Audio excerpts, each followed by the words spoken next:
Delaware Muslim Student Association's Poetry Night, the second major event in our Islam Awareness Week series. As I'm sure you've heard, we have a number of interesting and informative events planned throughout the week, and we really encourage you all to attend as many of them as possible, specifically the event this Thursday at 6 p.m. in the Trabant Multipurpose Room D, which is an interfaith dinner. Tickets are $10.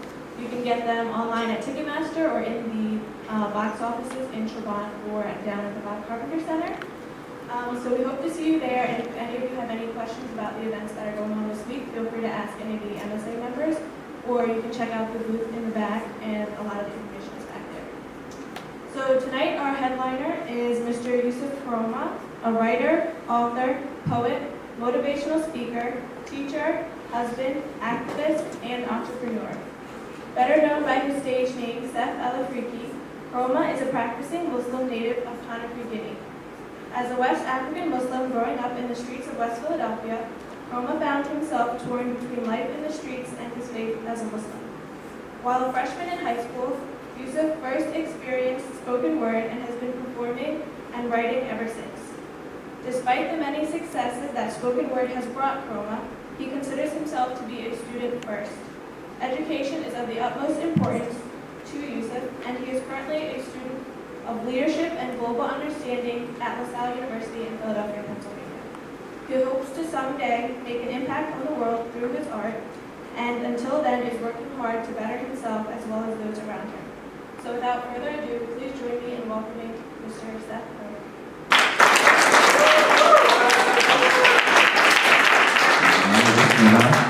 It's always dope when people read your bio, I'm like, hey, that's me? I know I did all that. Could have made I'm about to start making stuff up. He went to school airplane to Africa bomb, so no training. How you guys feeling? Alright, so listen, we're gonna do it like this, right? Because I drove all the way from Philadelphia in the rain with 5 o'clock traffic. So when I ask you how you doing, I need to get some energy back. How are you doing? I said 5 o'clock traffic in the rain on a Tuesday night. How you guys feeling? Cool. So we're gonna have some rules in this room, right? I don't have that many rules, but I have some rules. The first rule and most important rule, she's like, oh my God, rules.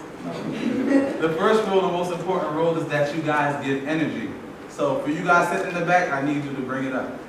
Up here. I need to feel this energy and love, and that's too far. It's too many open seats over here, so I need to feel some love from you guys. All right, cool. So that's the first rule. That's not the most important rule. The second rule, which is to give energy, because as spoken word poets, we vibe off of you guys.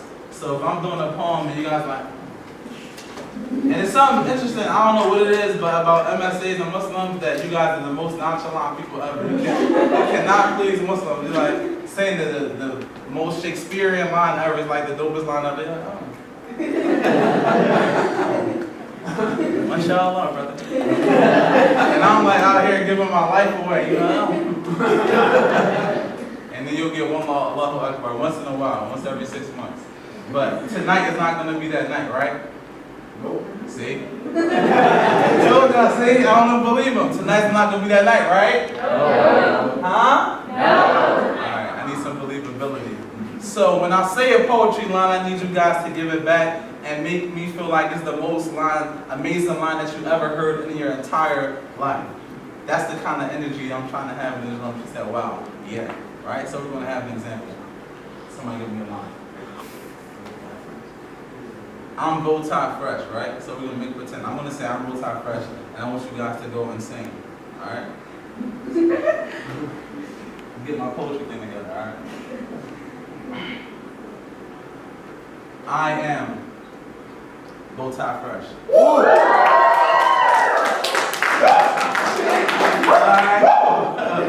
They're too hyped. Don't let them out-hype you guys. Don't let them out-hype you. I need you guys to be live, right? And the more live you guys are, the more live we're going to be. We're going to start to feel good about ourselves. We're going to gain confidence. You say, you know what, I can do this. I'm actually a good poet. But if I don't get good feedback, I'm going to start to feel bad about myself. And I'm going to start to go into the shell. And I might go home and cry. So if you like what you hear, I need a lot of love. If you don't like what you hear, I need a lot of love. Alright? Just pretend that you guys love me. Because I love you guys already, because I came in here at 5 o'clock. And rain, traffic. Alright? So cool, my name is Seff Al-Afriqi, and I will explain the name and everything like that in future poems. But I'm just going to open it up and get you guys warmed up and see how you guys are feeling right now. If you guys are going to stay true to your word and rock with me tonight, okay?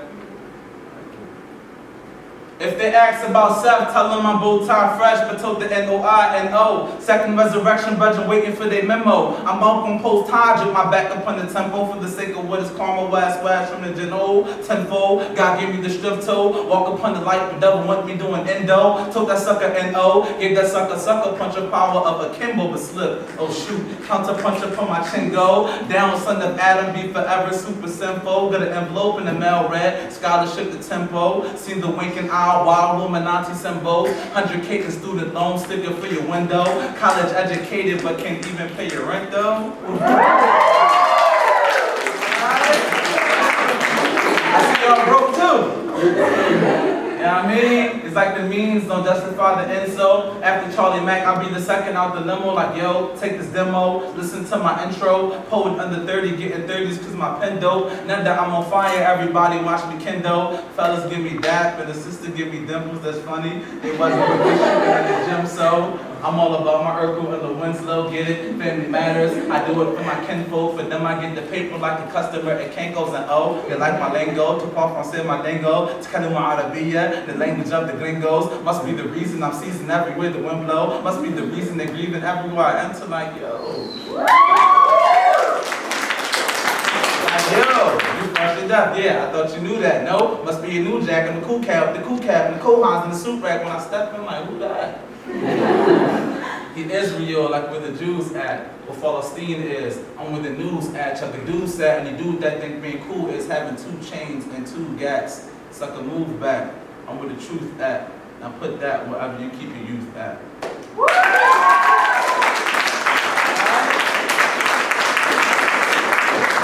So I see his brother's like, I'm okay, I know I'm being impressed. That's my mashallah brother right there. I know when I get him out of seat, that means I'm doing good. Alright, so I'm very pleased to be here. I want to thank you guys for having me. I hope this is my first time, but I hope it's not certainly not the last. And I brought some friends with me, as you can see, to do some poems, and they're awesome.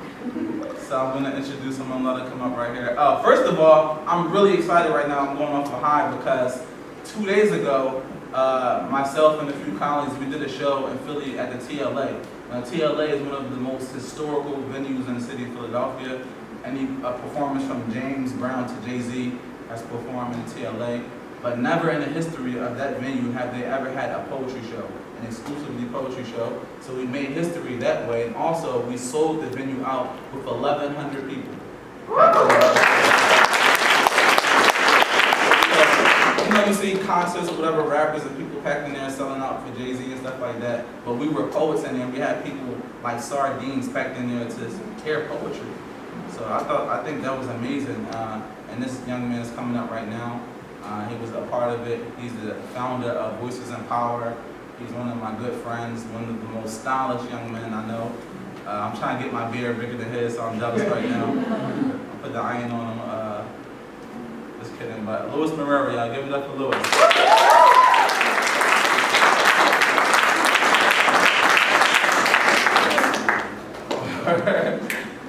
Next up, this young man, I met him at a show, formally at a show in Jersey, but he said that we had met before, and he said that I was recording when he was doing his first poem.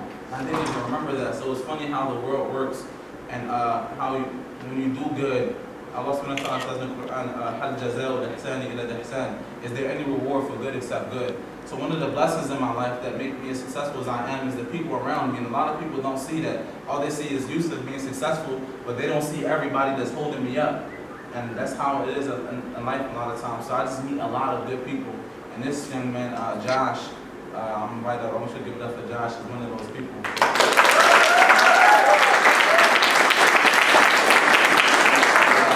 I recently featured Josh at a venue in Philly, and it was at like a masjid. They had like a part of the masjid where the masala is, in the part where they have events.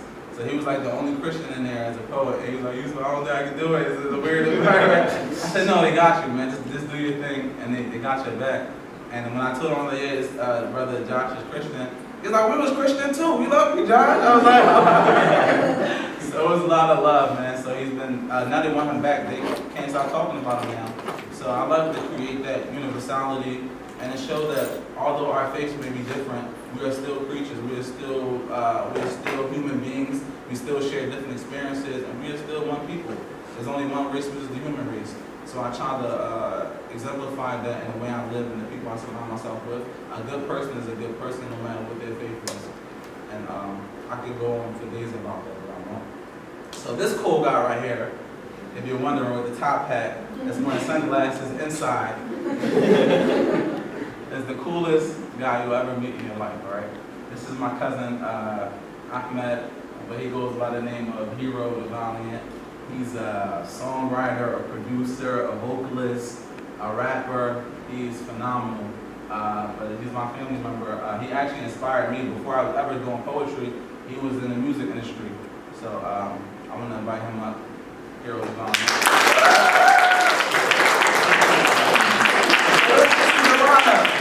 So this is probably the most talking we'll be doing tonight. We're just going to get into it. We don't like to talk a lot, and we hope that you guys enjoyed the show that we're going to put together.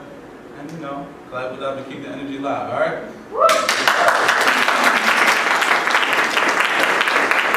So let's see. How should we start this? Energy check. Oh, cool. So I had this new poem, right? I was watching The Matrix, and listen, artists are extremely random and just all over the place, so never mind my artistness, okay? And I made that word up because I have poetic rights to do so. So excuse my artistness.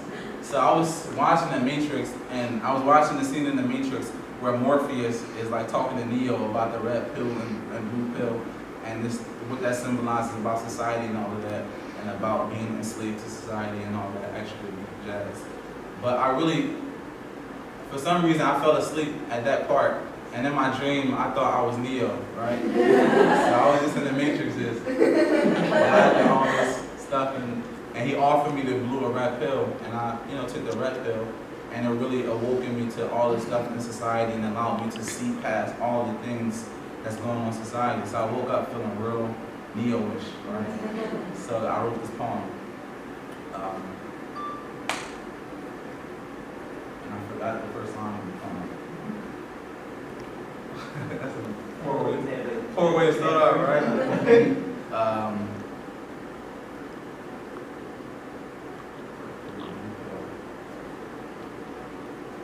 I lose my life before I lose my wits about me. Stepped into the matrix, had to get the system out me, red pills in my palm. I see the shooters on the balcony. I was summoning my Malcolm, made dua today without me, wish you would. I wish you fire, I wish you would. What's a bullet to a martyr, a tree falling in the woods. It was written by the author, called the Qadr, that's all good, yeah. I know that means you can, but I don't think you should. No police, wait, don't shoot. See, I was talking fly, got my family counting on me, homie. I ain't trying to die, but I refuse to live like a slave on my knees. I'm praying to the sky, yeah, Allah, give us free. And we're living like we blind, we need help, let us be. Because our pitch black skin, they would never let us be, so we rebel. We give them fire, we give them hell, give us liberty to death until the evil get expelled. No police, wait, don't shoot. See, I don't want to die, got the world counting on me, homie. I don't want to die, but I refuse to live like a slave on my knees. Bring it back to Black Panthers, come get better, give us free. Let us go, let us be. No more mass incarceration, take them chains up off of me. No more teddy bear shrines, no more tag RIP. Need to learn to write and read before we learn to shoot and bleed on the corners. The corner body bags on top of me. Tell our vision, tell us lies. Practice what we see, so instead of being doctors, homie trying to be a G, and he never need himself, never needed no ID to sell made number 1, 284, 53. I lose my life before I lose my wits about me. Stepped into the matrix, had to get the system out me, red pills in my palm. I see the shooters on the balcony. I was summoning my Malcolm, said a prayer that they would out me, wish you would. I wish you fire, I wish you would, but if you about to change your life, I wish you peace and wish you good. You about to change your mind, I wish you peace and wish you good. You about to change your speech, I wish you peace, I wish you good.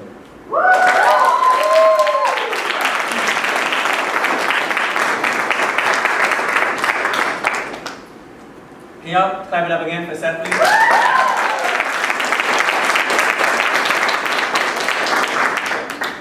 I'm not as good, so, but y'all can still love me to sing. Like I said, my name is Lewis.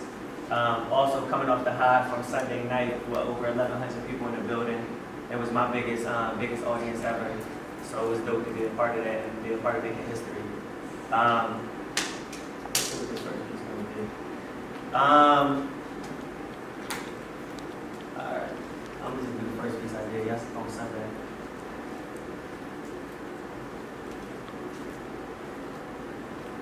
I only accepted being a victim of society because it wasn't always easy keeping God living inside of me.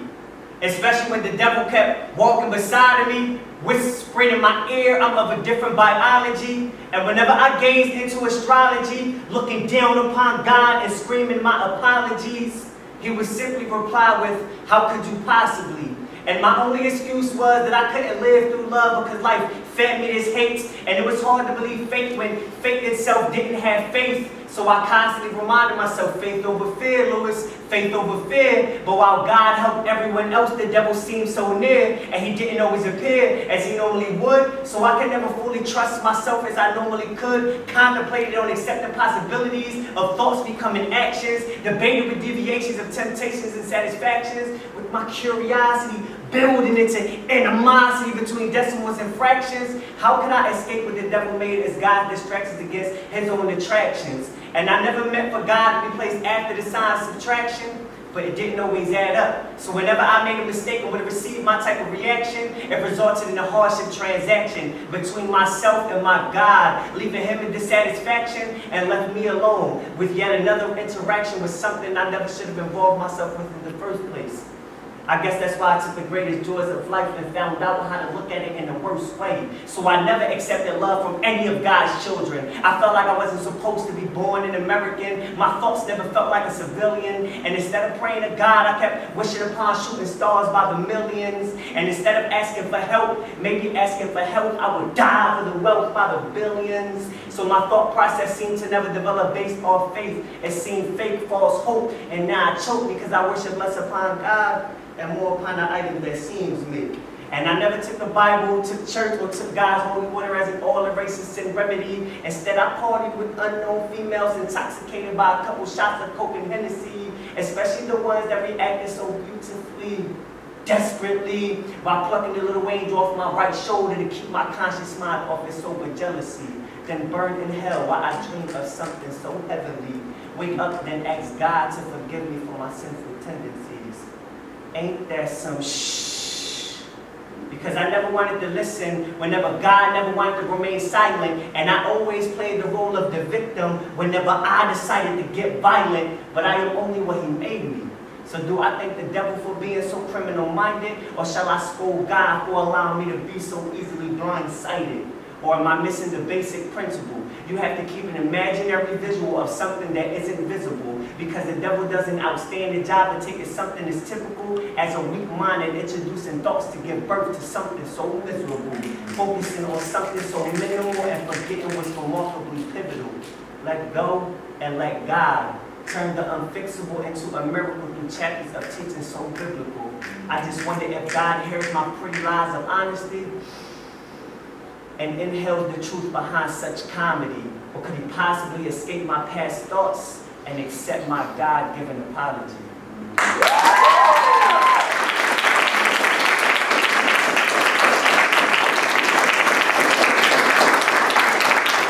My man Lewis, again, my name is Joshua Morris. I actually went here and graduated last year. But yeah, I went here. I'm getting my master's now in secondary education. I actually want to be a teacher. So hopefully we all have kids.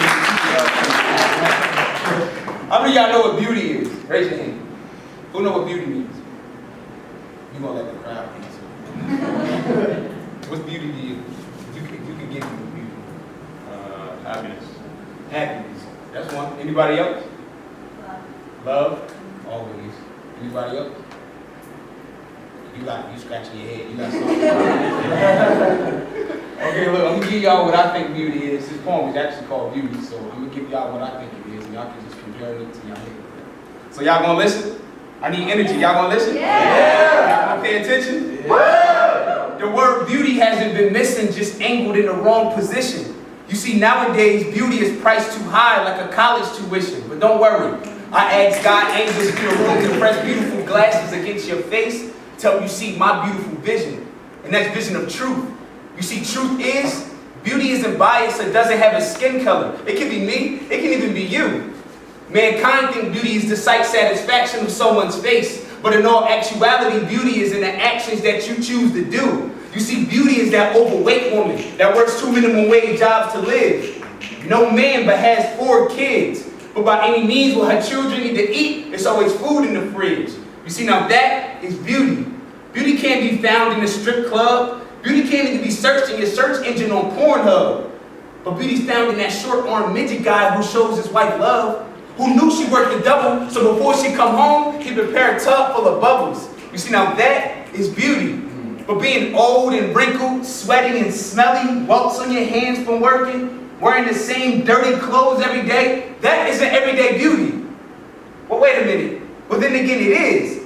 You see, because that's what slavery mothers did. Strong, courageous women who did whatever it took to live, no anesthesia, but still strong enough to birth 17 kids. You see, now that is beauty. They were spit on, they were slapped, they were raped. She did whatever she had to do. She put her life on the line because she wanted her children to know the answer to 2 + 2. Wait a minute, isn't that 400 likes you got on your half-naked body picture posted on Instagram? See, now that's sexy, but that's not beautiful. But wait, but must I remind you? See, 400 likes mean 400 men that want to find you. There's 400 men that'll get behind you, put it inside you, but won't care for the beauty that's inside you. You see, beauty isn't stuffed between your legs, it's stuffed in the wallet. It's not sexually intercoursing your way through college, but that elite construction of your knowledge. Beauty rests upon that dirty shoe, acne-faced woman who's blind in one eye, who's dating a handsome guy but doesn't know why. But before she cries, he says, baby, you're the woman who birthed my precious gift from God. And that alone makes you the most beautiful woman alive.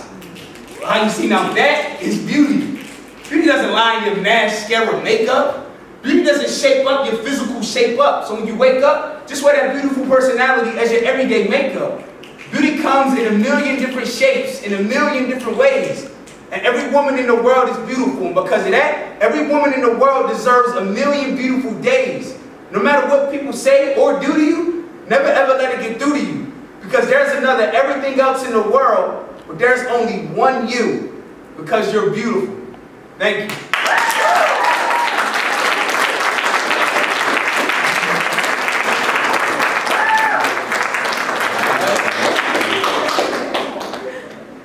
So, as I said, I'm originally from West Africa, and I had this interesting experience, right? The story about the name Seff Al-Afriqi. A lot of people ask me, like, we did a concert, and every time I say my name is Seff Al-Afriqi, before I can even explain, girls go, "Oh, freaky!" And I'm like, "No, not that freaky, the other freaky." So it happens to me every single time, right? And the story is so long to explain what it means. By the time I get them to explain it, they're like, "No, I like the other one better anyway." So I must explain it because I just have to. So growing up in Southwest Philadelphia as a native of West Africa is very interesting. They were very prejudiced to people that were unlike them, which is the same case all around the world. So I spoke different, I dressed different, my mannerisms were different, and because of that, I was teased a lot. When I was younger, my parents used to dress me as like dashikis and open-toe sandals to go to school, right? Every foreign parent does is like open-toe sandals. I don't know what it is in December. They just love the open-toe sandals, dashikis and stuff like that. And I just was a different individual. So I used to get teased a lot. Also because of my name too, you know. So everybody would have names like John, Steve, Peter, or Paul, and then we get to Yusuf. Who's this Yusuf? And I'll be the only one like, that's me. So after years of that experience, I found ways to adapt to my culture. I started to speak different, talk different, dress different, and to fit in. And when people would ask about my name, I'll say, yeah, my parents are from somewhere in Africa, but I'm from here. You know, I don't really have anything to do with that. So I found myself at a point in my life where I wanted to separate myself from my culture, from my family, and even to a certain degree, my religion. After 9/11, it was not cool to be Muslim. So, you know, when they talked about Islam, I was like, yeah. My parents, you know, they pray 5 times a day. And I pray sometimes too, but, you know, Muslim, you know, whatever. Because I wanted to fit in, I didn't want to be judged, I didn't want to be bullied. And that's so interesting that people have the power to make you change yourself, to make you change your idea of beauty, to make you want to get in a different skin and be someone completely different. So for 17 years of my life, I found myself in that place where I just wanted to be like everybody else. Wanted to be cool, wanted to be hip, wanted to wear my pants below my butt because everybody else was doing it, even though it was so difficult to walk. You know, until I got to a certain point in my life where I saw that everyone around me was either going to jail or they were dying. Because I grew up in Southwest Philadelphia, one of the worst neighborhoods in Philly. And I was like, you know what, I don't think it's cool to go to jail. I don't think it's cool to die either at 17. So I know I think I'm going to be different. So I started to make a transition in my life. And my closest friend, Nasir, he passed away. He was murdered over mistaken identity. And that was like the final straw for me. Like, you know what, I'm going to separate myself from this, and I'm really going to go to what I know best, which is Islam. And I really started to really get serious and buckle down about Islam. But I was still having some difficulties about the African thing. So I made it to a competition, which I made it #1 out of all the posts in the tri-state in 2010 to compete in an HBO Written Voices competition. And my mentor told me, "You're from Africa, why do you never write any poems about Africa?" I was like, oh my God, here we go again. So he was like, in order for you to make the team to go, you have to write a poem about Africa. And he was like, how many languages do you speak? And I told him, he said, you have to write a poem about that. So I said, I'm not doing it. I'm not going to write a poem. He said, okay, if you don't write the poem, you're not going to compete. So like, he locked me in a room and made me write this poem that I'm about to do. And it was like one of the most traumatizing things in my life to sit there and to really acknowledge that it's been so much of my life that's been missing because of what society told me was beautiful, what's cool, what's hip, what's in, what you should look like. And I know they're telling everyone the same thing, just like that. Whether you're Muslim or whatever, it's to be intelligent, it's to speak a certain way, to dress a certain way. Society always have a box they're trying to put you in and to make you look just like everyone else. So this is really my breaking out of that experience. Language has been a lingering smell swaying in the throat of my family since we migrated. My breath reeks of Africa, homeland, motherland, the aroma of Arabic drowned in seasoned crime on a bed, broken bits of Liberian English over tenderized mandingo, tenderizing my tongue like vinegar, dialect dripping into my diaphragm, tattooing my Chinook traditions. I never knew that saliva could taste this good. I live in a household with 5 functioning languages, able to adjust my family in several distinctive tongues. I know what's happening. Dao, Taramate, I see my people doing, oh, we doing all right. Decades of indigenous beliefs, rituals, and customs wedged between my teeth like cassava. I was born a walking translator. My pyramid-shaped brain trained to decipher expressions like hieroglyphics, but America would be the death of me. This English is toxic as vodka, contaminated my taste buds. Merhaba kaifa ensa slowly became hello. How are you? My mother, a delicate touch of brunette, sun-kissed and embellished in bronze, told me, Papi, remember who you are and where you come from. So my first day of 3rd grade, I greeted my class in my father's dialect, Taramasi, Kudu Yusuf Kroma. The classroom exploded into laughter. The other kids began clicking and knocking, mimicking sounds that did not belong to my tribe. Hey you, African booty scratcher, how come you Africans smell so bad? Grimacing at the aroma of fried plantain and fufu on my garments, I began to abhor my lineage. America, this country of contradiction, only wants to instill diversity, cut cultural beliefs into assimilation. Generations dismembered like ancestral dialects, lost in translation. It's taken me 17 years to appreciate my languages, to admire the articulation and the rhythms of my tongue, tucked under, meshed over, and rolled into collage of linguistics. My languages create a portrait of me, an African harvested plum tree, Ivory Coast coated smile, black diamond-mined eyes with a strut, as if the world was my father's farm, asking, who am I without my dialect? Who am I without my culture? Who am I without my deen? Hollow, without purpose, without meaning, without story, without heritage, my breath would be stench with confusion, fumbling the sounds of my ancestors, because to lose my language, to lose my culture, to lose my deen, would be to lose my life, would be suicide by my own hand. So I remind all of you, Sunoko, wala takallamulo, remember who you are. and where you come from.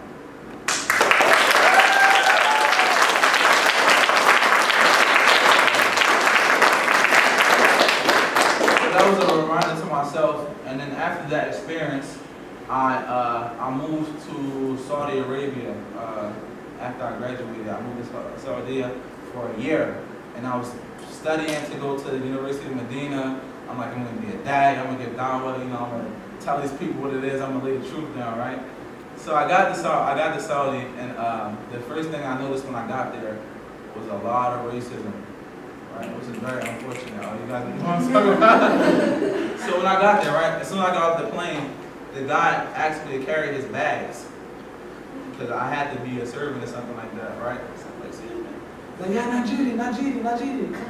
Yeah, get my bags. I was like, excuse me? Right? Right? So it was hot. I mean, when I got off the plane, I felt like somebody had a blow dryer in my face. It was so hot. So I was like, maybe I'm over dramatizing things. Let me cool down and really see what's happening, right? So everywhere I went, I noticed that some people, they address you according to where you're from. So they called me Afriqi. So when people knew my name, they'd be like, Seff Al-Afriqi, everywhere I went. And at first, because the dude called me Nigerian, I took offense to it. I was like, yo, I'm not Nigerian, first of all.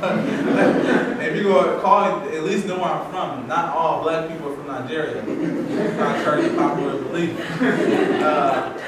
So, I just was really upfront. And when I said that to them, they were like, oh, no offense or whatever. It was just like some sort of conditioning. And that's what I noticed, that sometimes this is a conditioning of society where people are racist and they don't even know they're racist. They were just raised like that. So once you confront them and you introduce them to different ideas, a lot of times, more often than not, people change their perceptions.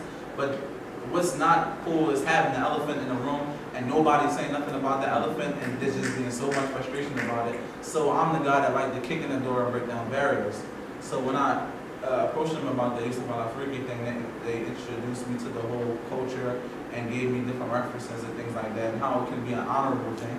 And I still wasn't buying it. I'm like, don't call me Seff Al-Afriqi, just call me Yusuf. I wasn't having it. Until I got to the marketplace, right? And for those of you who know travel abroad, you know that when you go to different places, when they know you're from America, they raise the prices on you, right? So I wanted to be Seff Al-Afriqi everywhere else. When I got to the market, I was like, call me Seff Al-Afriqi, right? So when I got to the market, to the souk, I just was speaking in all Arabic, and they asked me where I was from. أنا من أفريقيا أنا من غينيا لا أتكلم إنجليزية أنا ليس معهم, right? I'm not with them. I'm from Africa. I'm not from America, and they'll give me the good price, right? So it started off like a joke, but later when I came back, I really started to embrace it, and I took it more seriously, and I told myself that I would name myself Seff Al-Afriqi or Seff Al-Afriqi to always remind myself where I come from and also my purpose. And it acts as like a sort of, as they say, tarbiyah, as a reminder to yourself constantly of who you are and your purpose in this life. Because the human being, not to get in my soapbox, but we are always like this kind of people that we always are inclined to go to sleep. Consciously and physically, literally, we're always inclined to sleepiness. Like a lot of people, I'm sure, didn't come tonight because it was raining, and like, you know what? I'll take a nap, and that nap led to a whole tight sleep, and they won't ever show up, and they'll miss all this awesomeness. So constantly in life, we're always inclined to going to sleep, to forgetting. That's why in the Quran, Allah refers to us as nas. And if I ask anybody speak Arabic here? Yo, what does nas mean? People. Huh? You're from Morocco? Oh, I just came from Morocco. Morocco is awesome. Who else? Somebody right there? What does nas mean? People, right? That's what I thought nas means too, but the power of language again. Nas actually it stems from the root word nasa, which means to forget. So if you forgot something out of me, you'll say what? Nasitu, right? So that's where the word nas comes from. And the scholars say that Allah named us nas in the Quran because we're forgetful people. We're forgetful of all the graces and all the mercies and all the things that He gives us constantly. We'll get something, alhamdulillah, thank God. As soon as something go bad, oh my God, why me? Why is always happening to me? SubhanAllah, I'm not loved. Oh my gosh, I hate my life. I don't want to be here. But just yesterday, everything was going good. So that's the human being. That's that. We're always forgetful, even amongst each other. I love you one day. As soon as something goes wrong, I don't know him. I don't like you. I hate you. But you forgot everything that individual did for you. So that's the human being. That's that. So also, that's why as Muslims we have salat. We have prayers 5 times a day, constantly going back to that prayer. Because if we didn't, we would be tripping. We'd be out here forgetting our Creator, forgetting our purpose, trying to turn up. Right? But the salat makes us turn down a little bit, right?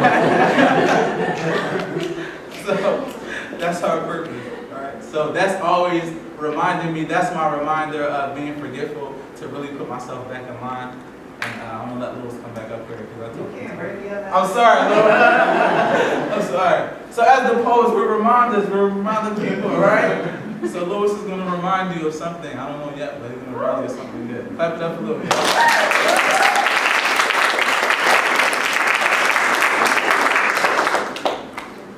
One day I'm gonna be cool like Seff. I gotta keep reminding myself that. Now I feel like I gotta tell like a little story. Do it, right? That's what we're here for. But I ain't gonna get too in depth. But this piece I'm about to perform, last year I went on a countrywide tour as the only poet on a music tour. It was to stop violence in major cities in America. It was 25 major cities in a 30-day span. Yeah,